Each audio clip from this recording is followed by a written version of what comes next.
skuadra e Renovës të mërkurën arriti që në finalin e madhe të kupës të Maqedonisë të triumfoj përballë ekipit të Rabotnički, duke fituar kupën e Maqedonisë dhe duke vazhduar suksesin e timeve shqiptare në Republikën e Maqedonisë.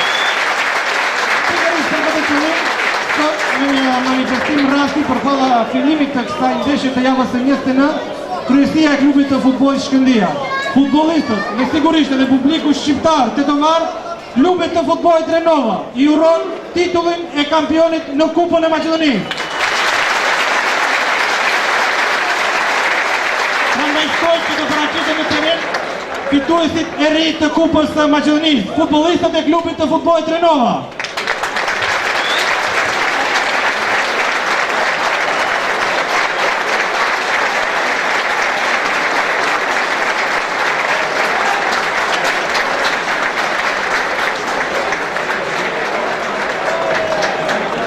Me këtë rast, edhe kapiteni i skuadrës së Shkëndijës Nebi Mustafi, kapiteni të skuadrës së Renovës Fisnik Muhiu, i dhuron një buqet me lule duke i urruar titullin në Kupën e Maqedonisë. Ndërkohë, dhurat edhe nga kryesia e Shkëndijës. Këto e drejtori sportiv të klubit të futbollit Shkëndija Besir Shaqiri, që drejtori sportiv të skuadrës së Renovës, dhe të mirin Prejti që e dhurat rastin.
Turistów.